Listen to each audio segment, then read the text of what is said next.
Welcome back to another edition of Chicago Bears News, Bears Talk. This is Mike Halatek, Stevie Push, and hopefully Dhruv Cole from Sports Mockery will be joining us shortly. Hey, special edition, the Bears are in the playoffs. Stevie, what do you think about that? Well, have we ever? We've never. This is the first time we've ever done a playoff edition of this podcast, so Yeah, this is new territory for us. it is. Now I've been doing podcasts since literally before it was just an audio podcast back in 2019, and of course they were in the playoffs back in 2020, hmm and lost to New Orleans. But yeah, this is new territory for me as well, and hopefully Drew will get his little fanny online from I think he's in the West Coast. I don't know where he's at. But I got faith that Drew will be joining us shortly. West Coast is 2 hours time difference. He might just be signing off of work. He might be dealing with something, so we got to give him the benefit of the doubt on that one. But yeah, I mean, 5 years. It's been 5 years since the Bears last made it to the playoffs. The last game, like you said, was that Saints game in New Orleans. That was the infamous Mitchell Trubisky voted MVP because Bears fans crashed the Nickelodeon uh, ballot box. Even though the Bears lost 21-10, and that 10 points was generous because Trubisky hit a walk-off touchdown to Jimmy Graham as time expired, caught the shortening ball, the went straight to the tunnel. That was yeah. hysterical. Yeah, and good for Jimmy Graham in that game because he caught a touchdown against the team that made him famous. But other than that, there were more lowlights from that game than highlights because that was the infamous Javon Wims drop on one of the best play calls Matt Nagy ever drew up off of the old, I want to say the Wildcat formation because they had Trubisky lined up as a wide receiver, and they Montgomery took the snap and they pitched it to Trubisky, who came back over the middle and threw arguably his best. A perfect pass. It hit Wims right in stride in the breadbasket, and it just went straight through the breadbasket. And, unfortunately, I think had Wims caught that ball, I think the Bears might have actually had a chance to squeak out of New Orleans with a playoff win. But like they say, things happen for a reason. 5 years later, the Bears have Caleb Williams, they have Ben Johnson, and we're looking forward to a very high tense Saturday night against the Green Bay Packers at home. If you thought that stadium was electric a couple of weeks ago, you ain't seen nothing yet, man. It No, is and absolutely roaring. Now, the last time I was ever at Soldier Field for a playoff game was the NFC title game against the Saints in 2000, after the 2006, and nobody sat down in that game. I was one sore son of a bitch. In 2006, that's 18 years ago, and I was 40, and I was sore as hell.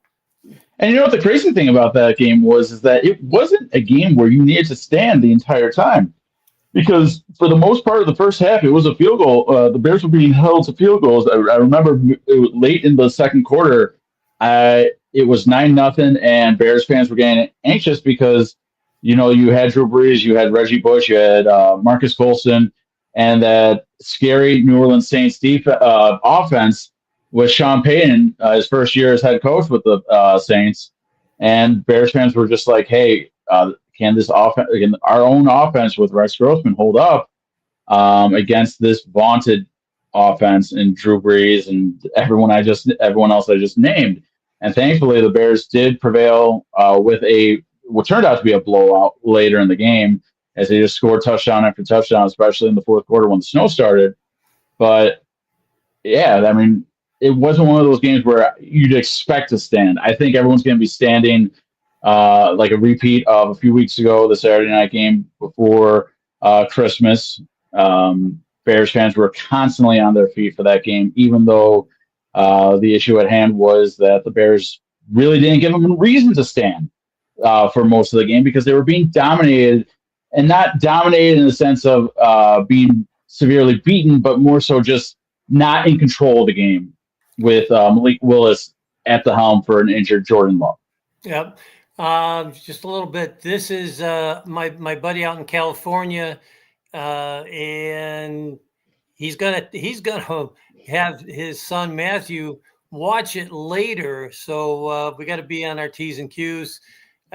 P's and Q's, language wise for my buddy Matthew.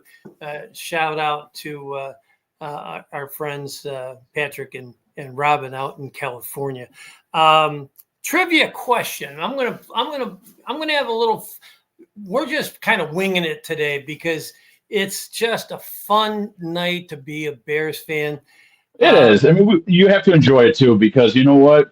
A lot of Bear fans, as the week goes on and it gets closer to kickoff, the anxiety is going to be building, and I guarantee you, Saturday afternoon, it's going to feel like a pressure cooker for a lot of Bears fans because, you know, unfortunately, I see really big things for the Benton Johnson regime with Caleb Williams. The problem right now is I don't think the fan base feels that yet. I feel like it's one of those years that right on the cusp years.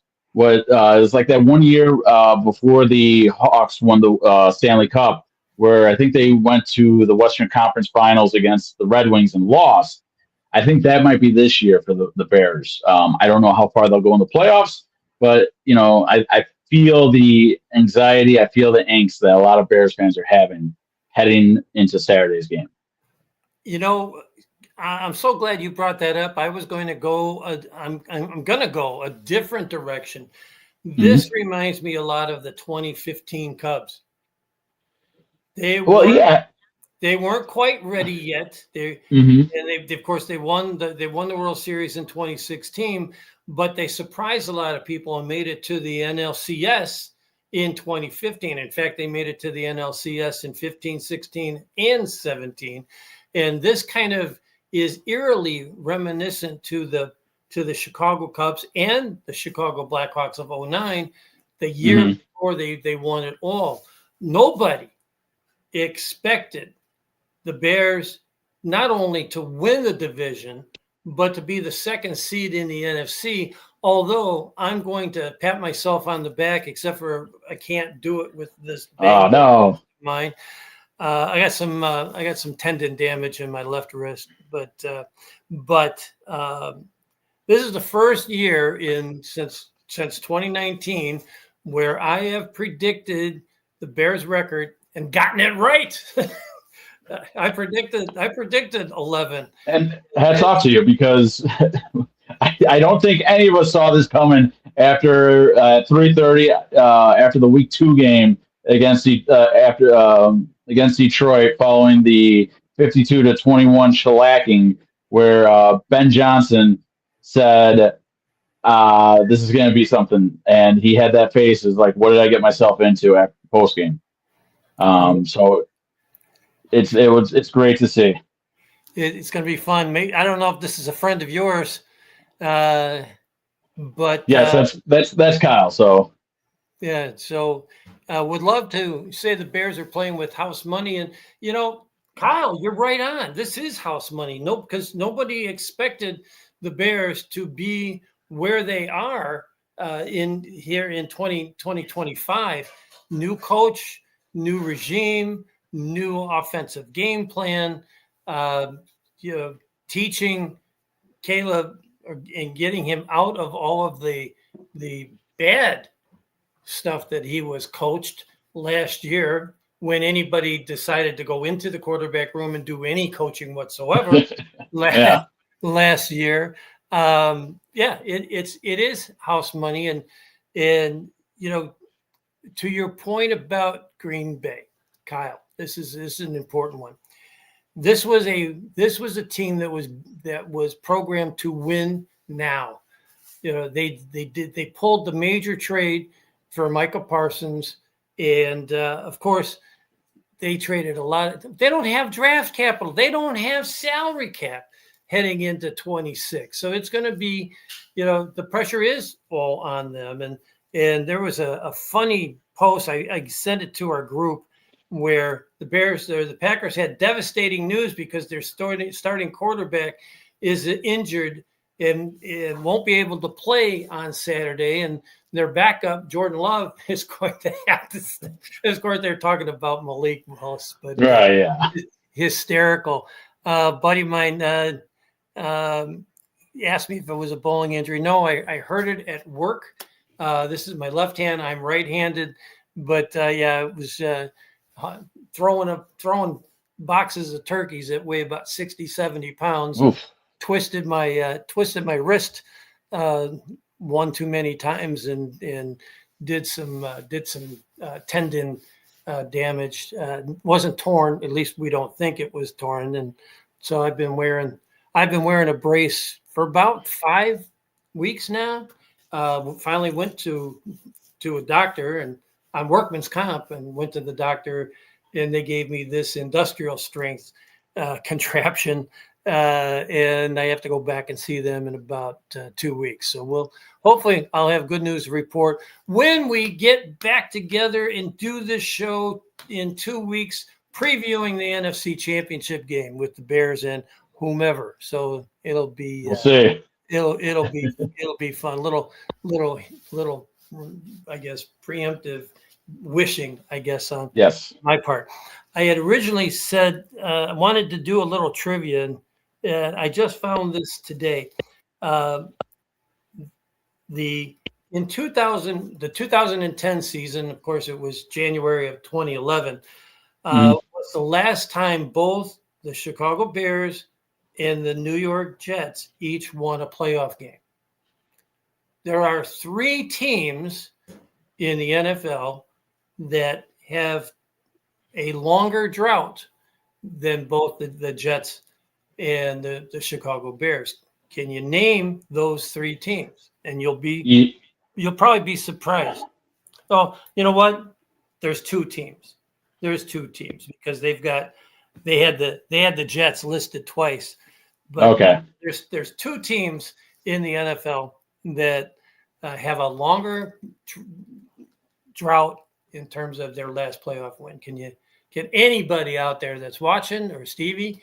I'm going to say the Raiders won. Okay. And then you're absolutely right. The yes. Raiders are the one of them. Yes. And then I want to say, are we looking at an NFC team? On a what? Are we looking at an NFC team? We for the other one? Are not looking at. Okay, so it's 2 AFC teams. I'm going to say Miami. God damn. Sorry, Matthew. Yes, it is the Raiders and the Dolphins. The Raiders last won a playoff game in 2003. Okay. And the Dolphins all the way back to the turn of the century in the year 2000. Great. Oh, that's a hell of a drop there. I don't know how you did that, but because this was not rehearsed. This is all tough, guys. This is live, and the beauty of it is that I was talking to my one friend earlier, and they were like, "Yeah, a million times more football than I would," and I feel like a dork sometimes because I know teams from when I was in 5th, 6th grade, and some of my closest friends. We loved having that friendly banter about it, but at the same time, we're like, does this make us like dorks, like, and not in a good way? If we know who was on the 2002 Raiders, who was on the 2005 Rams, and so forth and so forth. I'm just putting the answers into the comment section on. We're exclusive on YouTube. So if you're watching, do us a favor, hit that like button, hit that subscribe button, help the algorithm so more people can watch this show. There's no fluff. It's all talk. It's all Bears. We just have a good time with Stevie Push And Dhruv, if he was supposed to be on tonight, Dhruv Cole from Sports He Monitor. will probably be on in a little bit. I got faith in him. To answer Kyle's question, Kyle's nickname, by the way, is OJ. And no, it has nothing to do with OJ Simpson. But to He just OJ, makes moves, huh? yeah. To OJ, the Browns were not one of those teams because they beat the Steelers a few years ago under Kevin Stefanski. One of the reasons why he was named NFL Coach of the Year 2 times in his 6-year tenure with the Browns. I'm pretty sure he'll find a job just like John Harbaugh will find a job in the next week or two. How do you like that? John Harbaugh, 19 years, one of the It was time. Coaches. You know, it was time. He before Baltimore axed Harbaugh, he was the 8th coach removed in the NFL, and his agent was already quoted as saying that within 2 hours of the announcement that he had been terminated, he had been contacted by 7 teams. You do the math. And I had already heard too that there was a rumor out there that teams, even with a current head coach, had called his agent inquiring about him, which would be similar to what happened when Jimmy Johnson was let go by the Cowboys after the '93 Super Bowl. Teams, there were over 15 teams. Many of them that had already good head coaches in place said, "Hey, you know what? We'd be dumb not to inquire about getting a head coach that's won a national championship and won the Super Bowl back-to-back seasons." Fun stuff. Here's another trivia question for you, Kyle. You're on a roll in there, and Caleb Williams came this close to being the first quarterback in Bears history to eclipse the 4,000-yard mark. How many quarterbacks in the NFL this season had more yards passing? Then you already know the answer. No, I thought I'm blanking on this one. We posted it. You did. Our group chat. You did. I'm going to say 7. So let's see if Kyle or Pat has an answer. I don't know if Pat is with his wife Robin or not. If there's anybody, looks like Chris is. Kyle said 4. All right, I got to go into our chat room and pull it up. It won't take too long.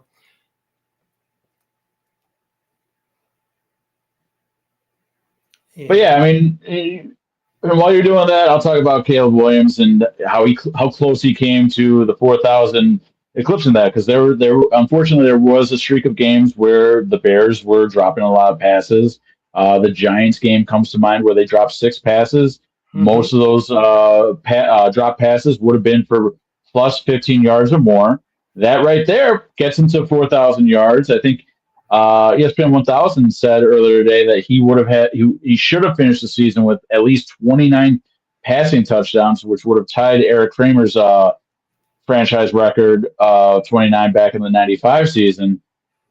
We're not that far off from a 4,000-yard passer and 30 passing touchdowns from Caleb Williams. I think it happens sometime next. It happens next year or the following year. This offense is. We've seen too much improvement from this offense not to believe that it's not going to happen. The one thing that I love about what I'm seeing from Caleb Williams right now, heading into the playoffs, is that 4 of his last 5 touchdowns have been over 25 air yards or more, which shows that his deep ball accuracy has taken a tremendous step in the right direction. Because for the majority of the season, he was struggling with that deep ball accuracy. And heading into the playoffs, that especially with the Bears having a top 3 rushing offense and Ben Johnson's love of throwing off of run design plays, utilizing the play action pass, that's going to be very promising to see in the playoffs. It gives the Bears offense a tremendous boost heading into the playoffs. Absolutely. Here's the list of quarterbacks that threw for more yards than Caleb Williams, all of which eclipsed 4,000. Because, like we said, I think he was 43 yards short of 4,000. Caleb was. Goff, Stafford. Stafford led the league in passing yards, by the way. Dak Prescott, Drake May, Sam Darnold, Trevor Lawrence. That's it. Yeah. And look at some of those offenses that are doing it too. Stafford's been with LA, and kudos to Matthew Stafford for a hell of a year, because before the season, we didn't even know if he was going to be able to play that all this season. You're absolutely right. There were some significant questions. He was working other than Puka, he wasn't working. He had Devontae Adams. There were some questions about his health. So for that Rams team to do what they did, with the massive questions they had going into the season, it's great to see. And kudos to Jacksonville with Liam Cohen turning that Jacksonville franchise around. Like I remember this time last year, we were talking about who we wanted as Bears head coach, and the two guys that I wanted the most was Ben Johnson and Liam Cohen, because of Liam Cohen's work, not only in Los Angeles getting Baker Mayfield ready in such a short time. When he came in, I think they signed him on a Tuesday, and he was ready to play on Thursday night and led them to a game-winning touchdown.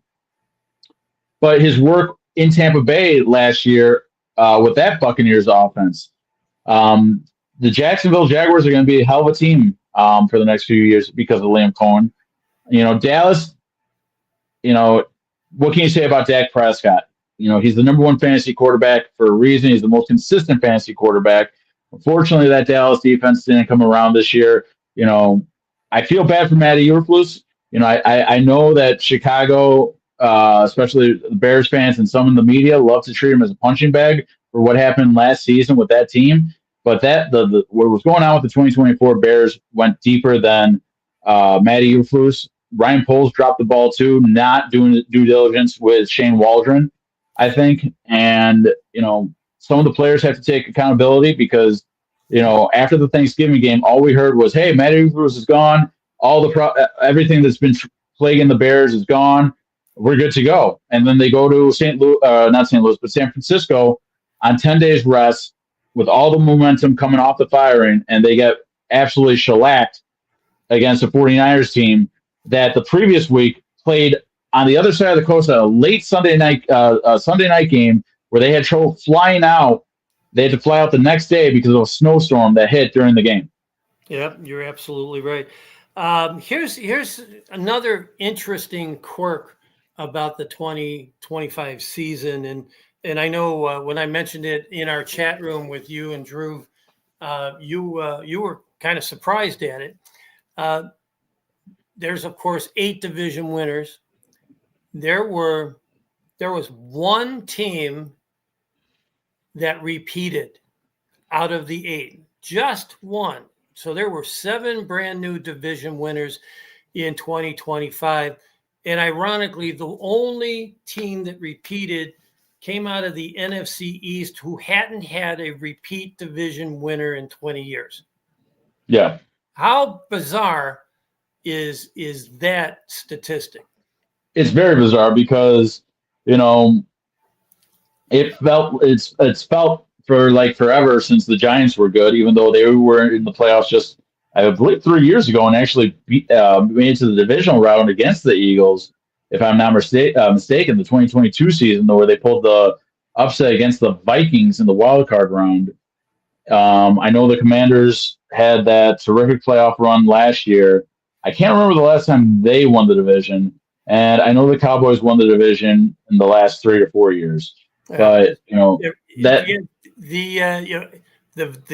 Giants, the Eagles, Dallas, Washington, they have all taken turns, and nobody, since it was the Eagles 20 years ago, ironically, that was the same team that won back-to-back division titles, and they were winning it every year with Donovan McNabb and Andy Reid. They went to the NFC Championship 4 times in a row. So Chris had a question for us. I want to pull it up. I think it's good news. So how do you guys feel about having Odunze back and maybe even Kyler Gordon back? There's only one word to describe it, Chris, and that's ecstatic. Ecstatic. I can't, Odunze is Caleb Williams' go-to guy. Burden is quickly becoming that guy. Jade Walker did a hell of a job while Rome was resting, even though he was dancing all the time on the sidelines. He was resting. Hey, you know what? If you're catching touchdowns, you're more than welcome to dance all you want. Absolutely.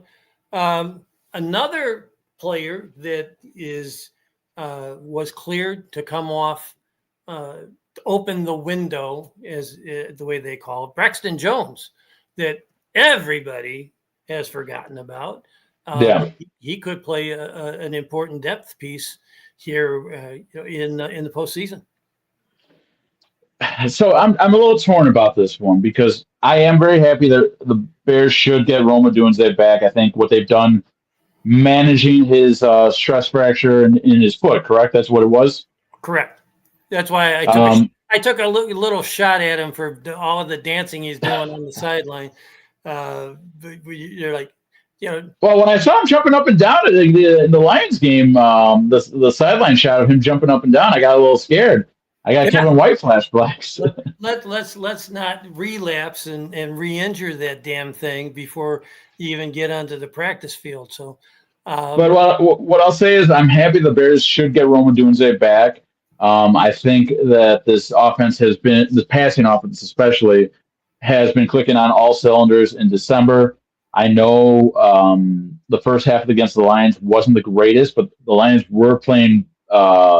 Didn't control the ball for most of that half in the first half. It almost looked very similar to what happened in that Packers home game 2 weeks prior.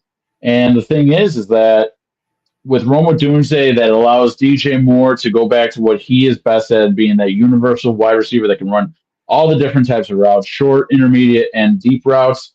I think Ben Johnson had recently started using him more so as a deep threat to kind of free up Luther Burden over the last few weeks, even though Luther Burden's success against San Francisco was as a deep threat. But it's really interesting to see how they'll use Odunze, given that he missed both the Packer games and the Bears' passing offense for 6 of the 8 quarters had the Packers. Well, I take that back because they struggled in the first of both games.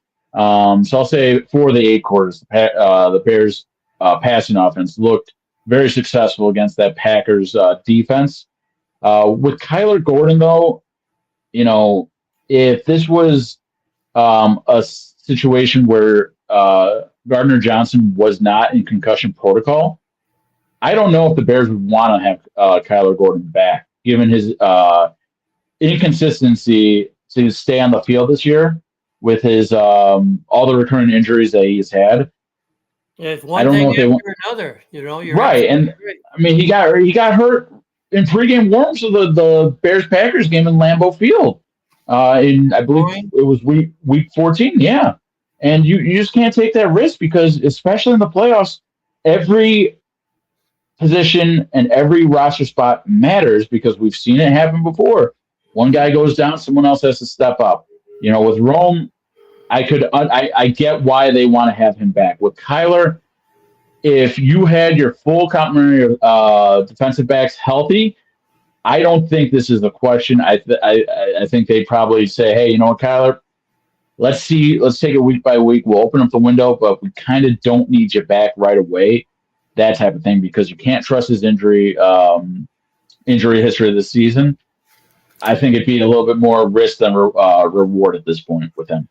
I'm going to respectfully disagree, Stevie. I think that this Bears defense needs Kyler back in because they've absolutely got toasted by both Detroit and San Francisco, and even with Green Bay's backup quarterback Jordan Love starting, Saturday. I just love that one. It was just, I laughed my ass off. Sorry, Matthew. But when I saw that on Twitter, on X, I just absolutely lost it. It was hysterical. But to my point, Stevenson looked a step slow. Jalen Johnson looked a step slow. GJ looked a step slow before his injury, and the Bears got absolutely toasted up the seam and in the middle of the field all game long by both San Francisco and Detroit. And if he is 100%, even if he's 95%, he's probably the best cornerback on the roster right now. He is. I'm not taking anything away from Kyler Gordon's talent. My issue is right now we can't trust him from an injury standpoint. He's a liability because, God forbid, they activate him for Saturday's game, and in the first or second quarter he goes down, and then you're shuffling guys around again because, to make matters worse, if Gardner Johnson can't clear a protocol, you're looking at Gordon to be that nickel blitzer that Dennis Allen loves to use in that cover two defense that he deploys. And the thing is, and this is where I wish Dhruv was here, because Dhruv he knows Dennis Allen's defense, and he, what he said about Dennis Allen's defense against the Packers. We all know that they were playing more man coverage. They got beat, especially deep in the Lambeau game. The second game, they were playing more zone, but that zone game plan kind of went out the window once Jordan Love went down, because Matt LaFleur did a tremendous job out coaching Ben Johnson in the Chicago the game here in Soldier Field. Yep. Where the last 6 minutes of the fourth quarter. Yeah.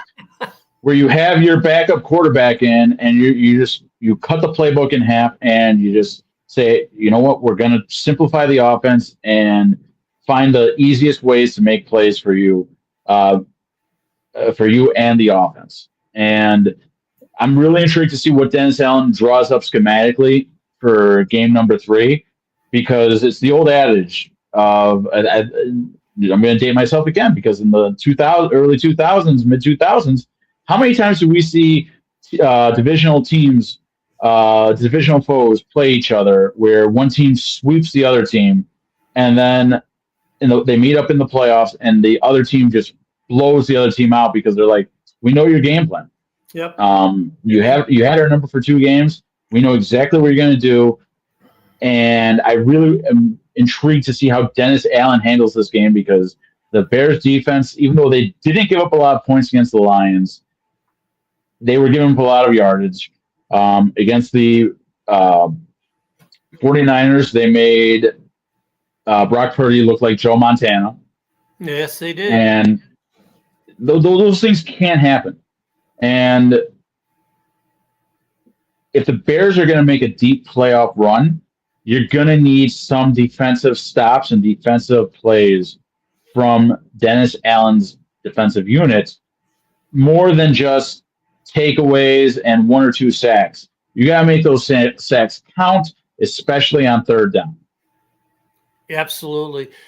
To your point, you go all the way back to the 2010 season when the Bears played Green Bay in Green Bay at the end of the season, and the Bears didn't show up for that game. They played just a half. I can't say it with the respect to my little buddy, but they slept through the game. And Green Bay, if Green Bay loses that game, they don't even make the playoffs. Yeah. They're ousted. And they get in because the Bears laid down for them. They end up coming to Chicago for the NFC Championship game, and Cutler goes down with a bad knee, and the rest is history. The Green Bay Packers and Aaron Rodgers made it to his only Super Bowl because they defeated Caleb Haney in the second half. Well, PJ Rodgers defeated Caleb Haney. So if there's any Green Bay Packer fans watching, Aaron Rodgers has won as many NFC championship games as Rex Grossman has. Think about that one. Oh, they don't care. They're listening. They're tapping the 2010 Super Bowl ring. Oh, of course. We've had all this, and we've been, how many let's go 40 years. Okay, let's go 40 years.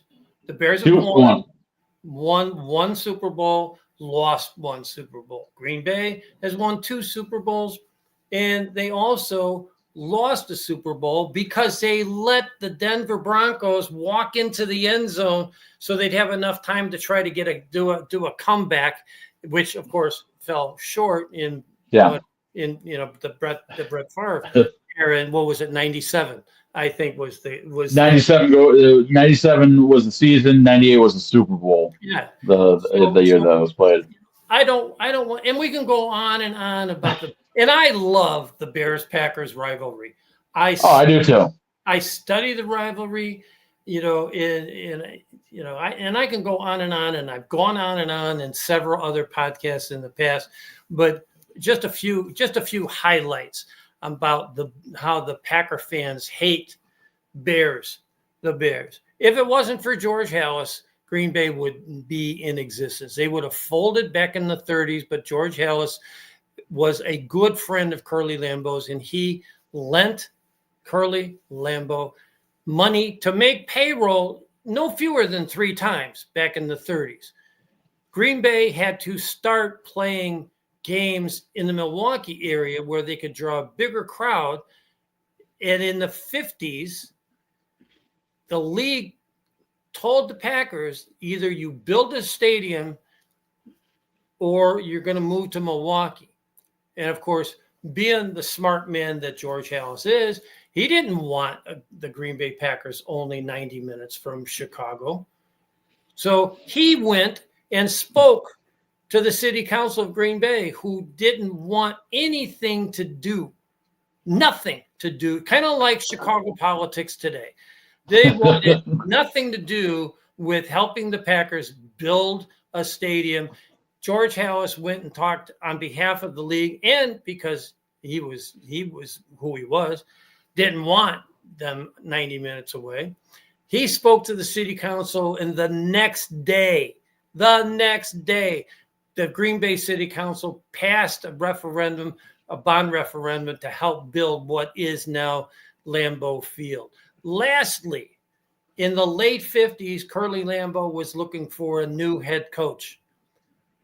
And he called up his good old buddy, George Halas, says, "You got any good ideas?" He says, "Yeah, as a matter of fact, I think you ought to interview this really great offensive-minded coach that's on the New York Giants staff." They interviewed him, they hired him, and 5 NFL champions, including the first 2 Super Bowls, came Green Bay's way because George Halas told Curly Lambeau, if you're going to hire a new head coach, you got to hire Vince Lombardi. If you take the thing, in a parallel universe, George Halas is probably like, you know what? Let me just hire Vince Lombardi myself. Well, of course, he was still coaching. He didn't. Right, but I think Lombardi's first year as the Green Bay coach was 59, and George Halas didn't retire until after the 68 season.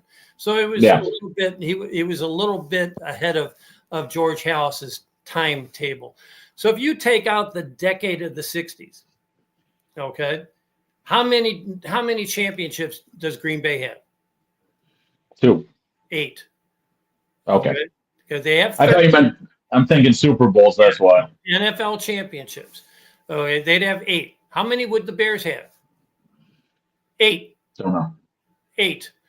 Because they won in 63. They have 9. Yes. Okay, so they'd be tied. So, the next time you're harping about your good old Packers, take your hat off and tip it to Mr. George Halas, because if it wasn't for George Halas, you wouldn't have. It'd probably be the George Halas Trophy instead of the Vince Lombardi Trophy, because it probably would have been Halas's team that won 5 championships in the 60s. What I'll say about Packer fans is they're all right. other than the 6 hours when the Bears play the Packers every year, you guys are all right. OJ, uh, he brings up the Broncos game. That Packers Broncos game has a special place in my heart because that was the first football game I sat down and watched through and through with my parents. We were rooting for John Elway and the Broncos. I know another person that game's important to her because that was her like Super Bowl because there was a Broncos. She's a Broncos and Packers fan. But football is beautiful for this reason because as a Packer fan, OJ, and anyone else that is a Packer fan that's friends with me, it's all fun and games. I'll watch a Packers game, and I know you guys will watch a Bears game. But for the 3 hours on Saturday night, whatever derogatory crap talking you want to do towards me during the game, that's totally fine. I get it. I will return the favor to you as well. I saw that Mike just got up really quickly. I don't know where he went. He's right here. You're getting the football. This is a fun story. I used to be a finance manager in the automotive industry, and in my office in Madison, Wisconsin, I had credenza and above me, and there was a football autograph by Dick Butkus on one side, Lance Briggs on the other side. There was a hockey mask mock-up of Tony Esposito that's autographed. Of course, this is in the heart of Madison, and Frank Kaminsky was a center back in this time frame in the 15-16 era. And I'd get these young people come in my office, and I had this Sayers jersey. The Sayers one, yeah. Okay, that's hanging above me was on a wall, and I had another one of Tony Esposito's autographed jersey hanging on an opposite wall, and I'd get, "Oh, you're a Bears fan." And so I'd go through the same, well, if it wasn't for George Halas, you wouldn't have a team, and blah, blah, blah. And I go, besides, I have a Green Bay Packers autographed football right in the middle of those two Bears footballs. Oh, really? Who is it? Is it Brett Favre? Is it Donald Driver? I said, no. You can't make it out, but there it is. If I can get it up there. That autograph is none other than Paul Hornung. Ooh. That's a good one. And he says, and every single time I had this discussion in my office, they go, who? Number 5. I said, wait a minute. You mean to tell me you call yourself a Packer fan and you don't know who your Hall of Fame running back from the Vince Lombardi era Packers, you don't know who this is? Get out of my office. I had more fun with this Paul Hornung football in that office than all of the other autograph stuff that is in there. And if I look around here, and I've got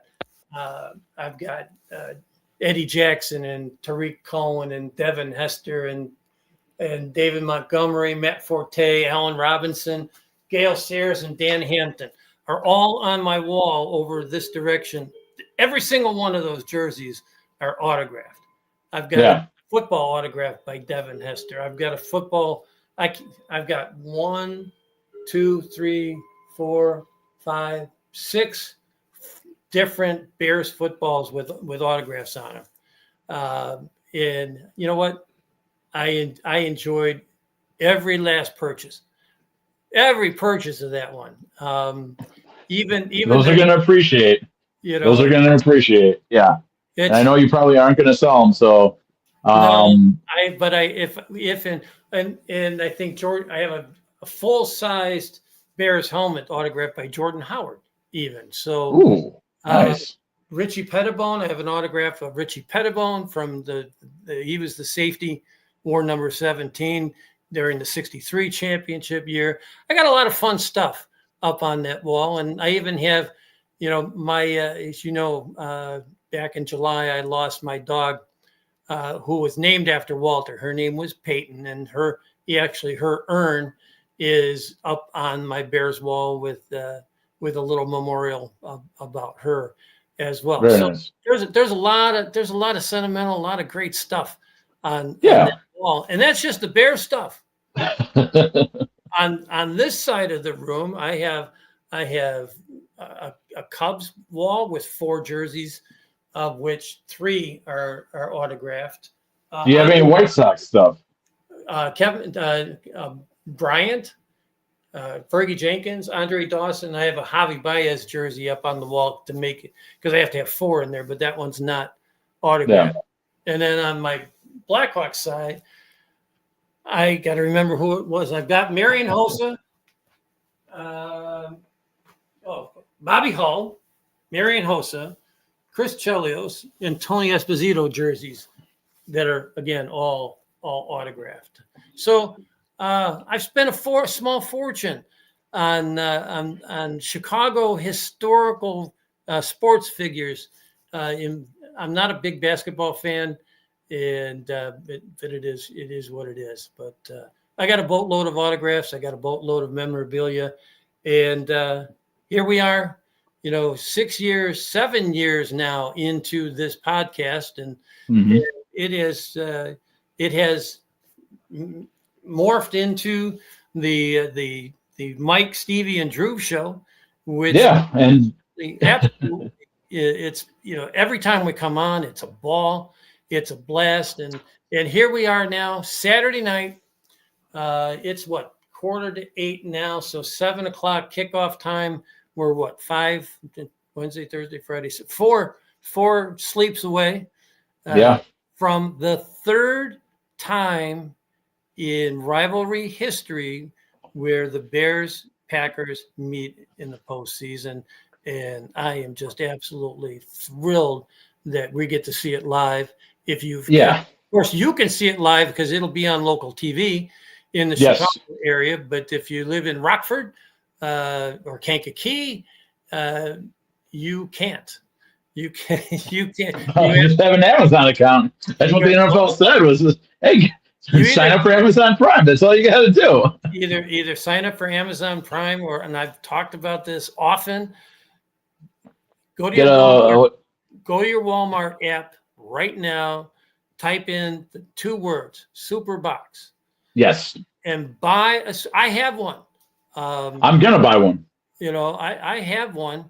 And because a lot of times, because my cable channel is the Madison, Wisconsin affiliate, and if the Bears and the Packers are playing on the same network at the same time, the Packers game is on. So in front of my big screen TV, I put up a little TV table with a 32-inch flat screen, and so I've got the Bears on the little TV, and I got the Packers on the big TV. And my wife is a Packer fan, so she gets to sit and watch the Packer game while I'm glued to the smaller set and watching the Packer game or the Bears game. What I'll say about Saturday's game, I'm very intrigued to see what transpires, and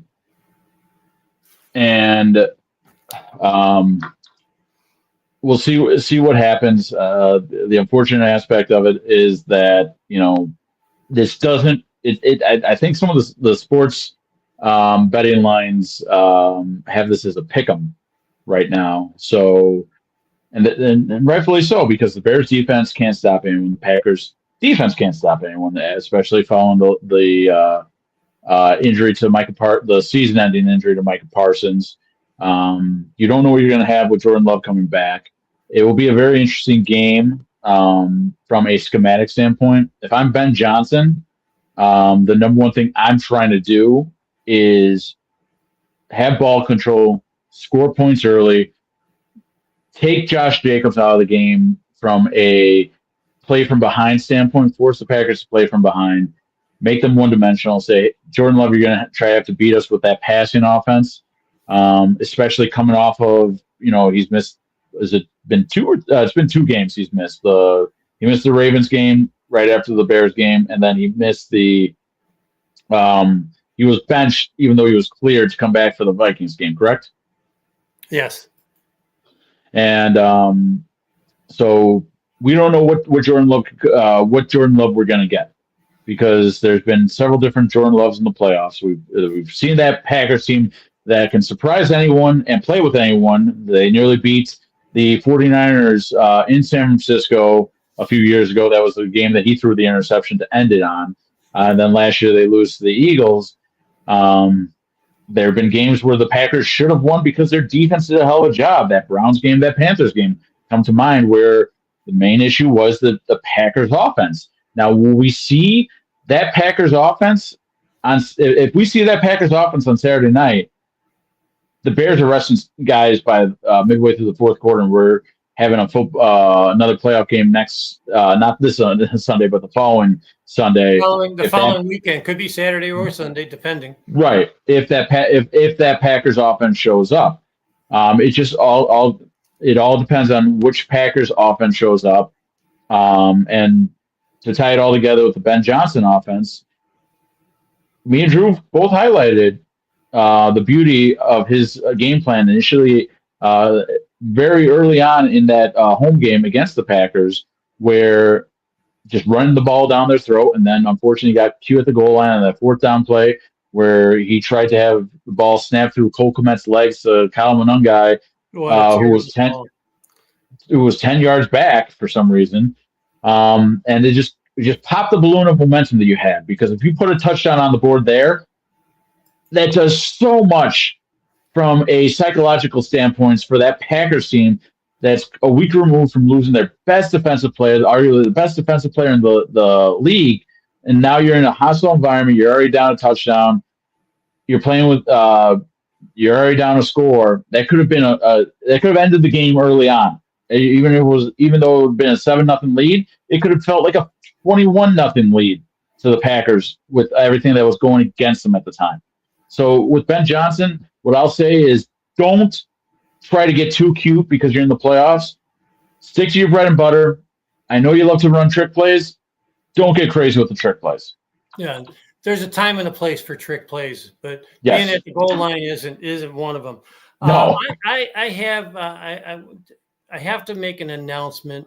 This is a sad announcement, but I want to extend. And Stevie, I'm sure you're with me. We're going to extend our I did see to Dhruv.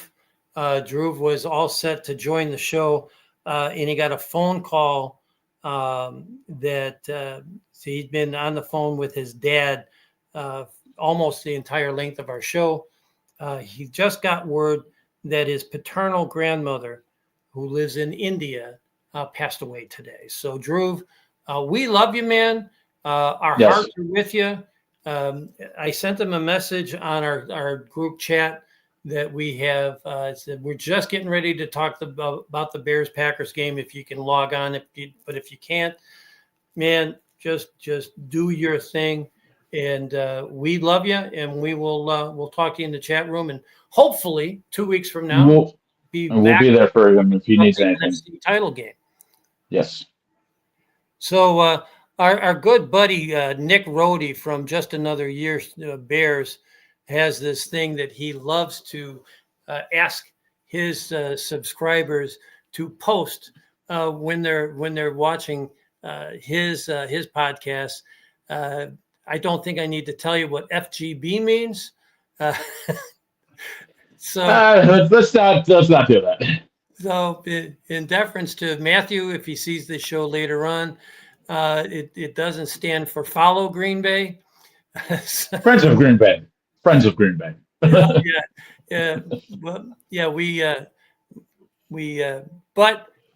I got to say, who's this?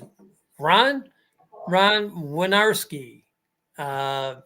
Really appreciate the sentiment, and unfortunately, we have to kind of keep this a GP rated show because we do have some kids watching the show that are under the age of 10 or 12, as it were. So, but the sentiment is well received and completely understood. Even Ron is getting a kick out of the fact that we talked about his comment on air. All right, Bears. We've been talking about Bears Green Bay, and this is we've talked about it. We've talked about it. They're a year ahead of schedule. Nobody expected the Bears to win the division, let alone be the second seed, let alone be in contention until this next to last game of the season for the top seed in the conference. But here we are, and they're a 1.5-point underdogs at home to the Packers. Wow. I'm sure that's a Vegas ploy to get money flowing in on the Chicago side of the ledger, because there's no way with Jordan Love out for 3.5 games. They've lost 4 straight.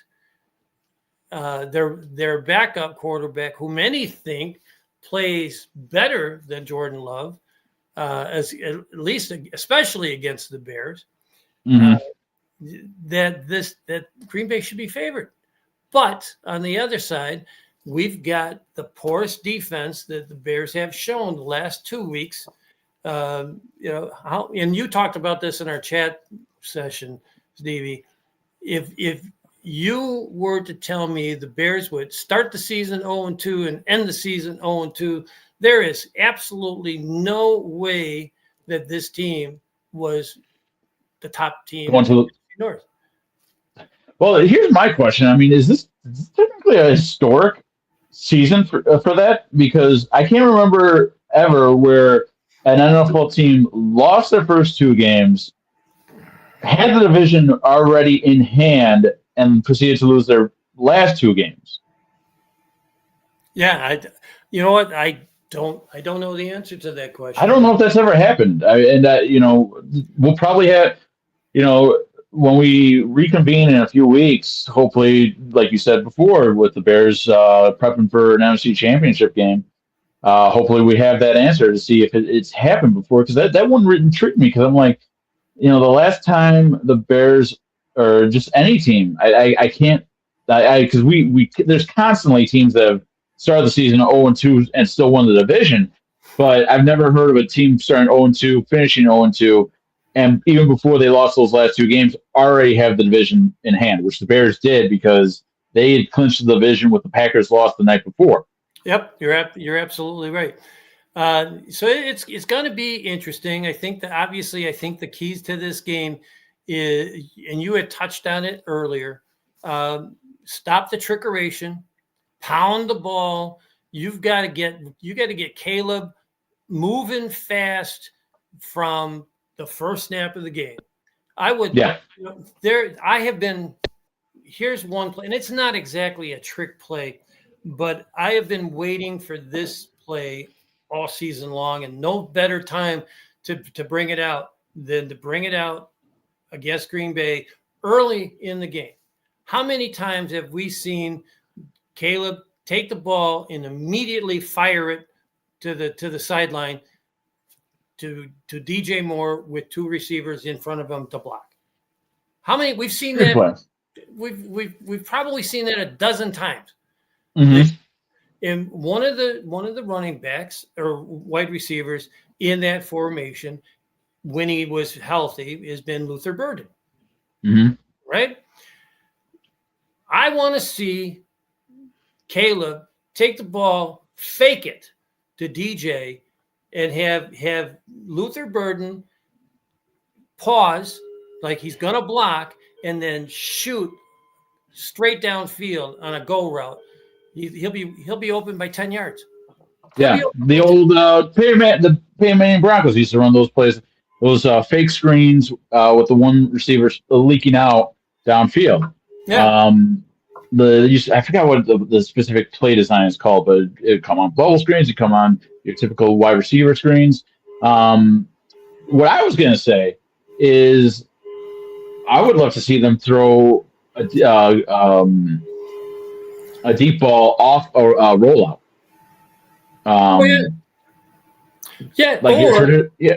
Or here's another play, and this is right out of the Green Bay Packer playbook. When Aaron Rodgers was there, and he would take a shotgun, snap from center.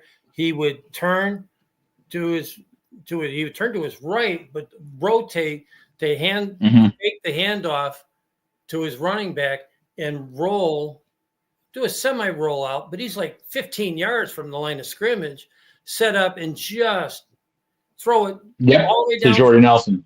Exactly. Yeah. How awesome, Stevie, would taking that play from the Packers playbook in the playoffs, how would that be if he were to connect on a 60-yard pass to Luther Burden on that? Well, I gotta feel that with the way Caleb has been playing better with his with throwing better, I should say, especially on deep ball routes the last few games. I have to wonder if that's something that Ben works into the offense, especially early on. Maybe you run the ball 3-4 times, you pick up a first down, and then you're able to say, hey, you know what? Let's run it one more time. Second down. Let's get Burden freed up over the middle downfield, and Caleb just launch it. Thanks, Ron. Right? I mean that's something you kind of want to see. I agree with you 1,000,000%. They've got to execute the deep ball off of play action pass. Yep. And they really haven't done it at all this season. And up until recently. So it would be the perfect time. Perfect. Yeah. And like I said, the number one way you could help the Bears defense is making Green Bay's offense one-dimensional. Find a way to take that running game out of the equation. You know, if you're able to get a score early, and then maybe you give up a field goal, or you luck into a turnover, score again. You got to find a way to play with a lead and force Green Bay's passing offense to beat you, rather than letting Matt LaFleur, who is one of the best offensive minds in football, say, okay, we can run the ball, we could pass the ball, we can play ball control here. We could do whatever the hell we want because this game's too close and you guys aren't dictating what we should be doing. So we're able to dictate what we want to do now. Ben Johnson has to understand that, and you have the third best rushing offense in the league. You have two really good running backs. Well, not really good, but because I've done some complaining about DeAndre Swift this season, but he did play a good season. Kyle Monangai looks like he could be a very promising running back in this league. But what I will say is that both of them working in tandem has been terrific this season. Ben Johnson has utilized them the best way he could have, given the concerns that we had for this rushing running back room heading into this season with those two, Roschon Johnson, Travis Homer, and Brandon Brown, who I kind of wish we would have seen in the Detroit game just to get some carries, just to get his legs warmed up, just in case they need him in the playoffs. And it's a shame that they couldn't do that because the offense didn't show up until the second half of the fourth quarter, just like it happened against Green Bay, a couple of weeks beforehand. It is. Another thing that we haven't seen much of that could be interesting for Ben Johnson to unveil in this game is putting Monangai and DeAndre Swift in the same backfield. Who are you gonna key on? See, the problem is that gets back to being too cute though, because had he have done that, the Detroit game, the Bears Ben Johnson missed a terrific opportunity to play around with that Detroit game this past week. Yep. They were way conservative in the first half. You talked about it earlier with that 2010 Bears season finale in Lambeau Field. I use that game as a measuring stick when it comes to season finales and how teams handle season finales, because there have been several times with the Bears where they do it the right way and they do it the wrong way in season finales, especially when they're heading into the playoffs. The 2018 season finale, for example, One of the best things Matt Nagy ever did, he had that team ready to go for a game that absolutely meant nothing. The Bears had a chance to had an outside chance heading into that game to win, clinch home field advantage if the Rams had lost that game, their game that was being played at the same time. And Matt Nagy had his guys ready to go against a Vikings team that needed a win to make it to the playoffs. The Bears won that game 20, I believe either 24 or 23 to 10. And they just absolutely dominated the Vikings in that game. But Nagy did the right thing where he had someone up in the booth, and the second that Rams game went lopsided because they were playing I think a 4 or 5 win Cardinals or 49ers team at the time. They were up by 21 points midway through at halftime or at the start of the third quarter, and Nagy slowly but surely started pulling the starters out. That's the right way to do it. If you know that, hey, this game is out of hand, we don't have any chance of what we're playing for, we don't have a chance at anymore. What pissed me off about Sunday's game was Ben said, leading up to that game, everyone's playing, we're playing to win this game. Then the comments come out saying, "Oh, this was the easiest game plan I had to put together this season." Yeah, and it showed on the field too. And for him to be upset at his players for that, the 85. One of the reasons why the 85 Bears fell apart after the 85 season was because Ditka was talking outside both ends of his mouth, for a lack of a more PG version per se. Where I think in '86 there was a memorable situation where he called his players out for not being focused on football, doing too many commercials, doing too many sponsorships, and then that night the players went home and they saw him doing that. They see a commercial with him doing a car sales commercial. I'm not saying Ben Johnson's reached that level, but if your offense comes out flat, you're unhappy with your players and the way they handled the game, but then on the same side you're saying, "Oh yeah, this was an easy game plan for me to put together." That's not something like. Yeah, you're absolutely, and not only that, but even on the defensive side of the ball, after the game and a day later, some comments came out saying that the players were pretty pissed off at the defensive game plan from that game, and I got to agree with it because the game plan on both sides of the ball was extremely bland, soft, whatever you want to call it. It wasn't Ben Johnson caliber football. Right. And that's why I liken it back to the 2010 Bears game, because that 2010 game, Lovey, week leading up to it, the Packers had to win to make it to the playoffs. Lovey said that he kept it under wraps, but he kept on hinting, yeah, we're going to play. We're going to treat this. We're going to go to knock the Packers out, even though the Bears had already locked up the number 2 seed. They had no chance at home field advantage. The game meant absolutely nothing to them other than pride to knock their division, their biggest rival, out of the playoffs. And what happened was that the Bears played their starters, and they got caught in a football game. The biggest 2 problems was that the offensive game plan and the defensive game plan were just very generic, very something you see in the preseason. And midway through this, I don't think Lovey and Mike Martz thought that game was going to be close, because midway through you had opportunities where you could have put that game away, and the Bears struggled because they didn't have a opponent designed game plan that was tailored to take advantage of the Packers' weaknesses. It didn't look like they were playing to take advantage of the Packers' weaknesses. And unfortunately, the Packers won that game and then beat the Bears in the NFC Championship 3 weeks later. And Sunday's game felt eerily similar to that, because I texted you guys in the group chat midway through that game. I was like, if this doesn't turn around, what's the point of playing Caleb any longer? Because you're at this point, you're risking him getting injured.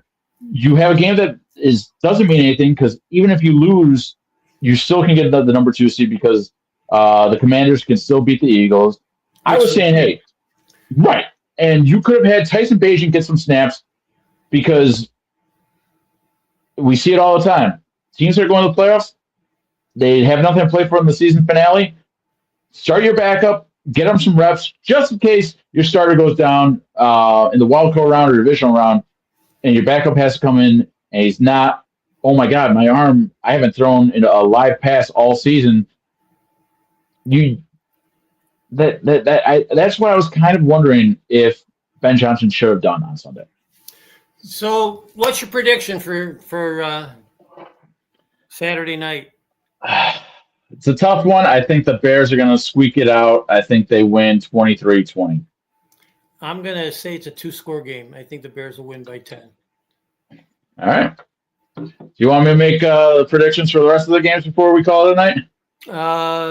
Sure. Why not? All right. And the Rams. The Rams are in Carolina. Carolina beat them. I think it was rainy, if I remember correctly, in that game, and that they lost a couple more games after that. But that's the game that took the Rams out of contention, number 1 seed. I think the Rams get their revenge in this game. The Panthers, after that game, have just been playing very bad football.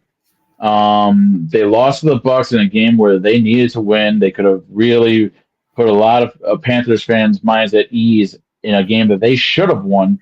In a slop fest game, you have 2 really good running backs in Chuba and Dowell, and you can't really do anything with them. So I think the Rams are going to win a high-scoring affair. I think it's going to be 31-21. The Saturday night game is the next one that follows that one, and then onto the Sunday games. The first one is Jags-Bills, correct? Bills, Jags at noon. Bills at Jaguars. Yeah, Bills at Jaguars. I'm going to take the Jaguars in this one. I think it's going to be a very shootout. I think the Jags pull it out late.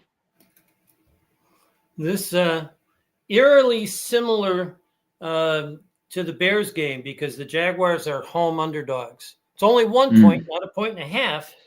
But that Jaguars offense is scary, and that Bills, I don't. If this game was in Buffalo, I'd say Buffalo by a touchdown, but not in this situation. I think Jacksonville could surprise the Bills in this one. The 3:30 slot is the 49, probably one of the best games, if not the best. The 49ers at Philadelphia. Philadelphia, in light of San Francisco's injuries in their last game and their struggles on offense, the Eagles are actually a 4.5-point favorite in this game. I'm taking the Eagles in this one because of those 49ers injuries. They got really beat up against the Seahawks on Saturday night. They got to fly cross country. I think the Eagles eke it out. I think it's going to be a lot closer game than most people think. I think it's going to be a field goal game. I think the Eagles win. If that is the case and the Bears do win, the Eagles come to Chicago. They will play because Seattle would end up getting the Rams or Panthers. The winner of the Rams-Panthers game. Sunday night, we are looking at Chargers-Patriots in New England. It is a 7:00 start Chicago time. Mm-hmm. I'm going to take the Patriots in that one. The Chargers, their offensive line is banged up. They haven't been able to run the ball like they envisioned this year. And like I said before, it's another cross-country flight for a West Coast team. Yes, they're playing on Sunday night, so that early start really shouldn't hit them. But the Patriots, they've got a hell of a team with Drake May. And I think I think the Patriots won that game. I'm just for the hell of it. I'm going to pick the Chargers. Yeah, okay. I like Herbert. He's been playing with that banged up left hand. I like what Harbaugh has done in the 2 years that he's been there. And that game might come down to a last minute field goal. I don't think so. I think the Patriots have that one. And then the Monday night game, the Texans Texans. at Steelers. It is a 7:15 start on both ABC and ESPN. I'm going to take the Texans. I think their defense is going to smoke Aaron Rodgers. I'm taking the Steelers just because the Steelers are that ragtag team with the wily veteran. I know people don't like Aaron Rodgers, but he keeps on finding ways to win. Um, Granted, the Ravens, Tyler Loop missed the field goal to win it for the Ravens as time expired, but I just got a feeling that the Steelers find a way to eke this one out. I don't think they go any further than the Wild after this game if they win this game.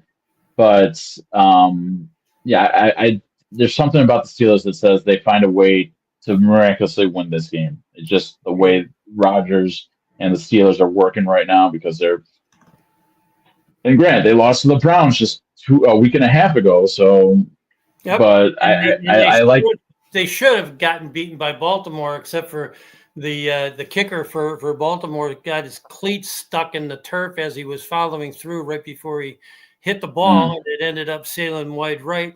And I think this is Aaron Rodgers' swan song. I think he's retiring after this year, and he doesn't have Randall Cobb to walk arm in arm with off the field like he did a couple of years ago in Green Bay. Just to take one last little salvo at the Green Bay Packers. You know how many division titles Matt LaFleur has won without Aaron Rodgers as his quarterback? That would be it. 0, baby. Stevie, It's been a pleasure as always. Once again, our condolences to Dhruv, who was planning to make the show but got a devastating phone call from his dad saying that his grandmother passed away overseas. We wish him all the condolences and love that we can. And hopefully he'll be able to join Stevie and me 2 weeks from tonight as we preview the NFC title game that could possibly end up being right here in Chicago. That, of course, Seattle would have to lose to either the Rams or Carolina if Philadelphia does end up being the winner of the game on Sunday. So that's it from us. Stevie, keep fighting those fires. Have a great I will.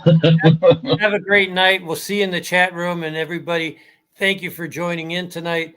And thank you, everyone. And Drew, condolences once again. Me and my family are praying for your family, sending strength to your family. Love you. Hopefully, we'll see everybody right back here in 2 weeks. With that, this is Mike Halatek on behalf of Stevie Push saying thanks for joining us. And if we don't see you in 2 weeks, it's been a hell of a year. And we'll maybe after the end of the Super Bowl, regardless, we'll have a recap show for the 2025 season. Good night, everybody. I'm in for that. Good night.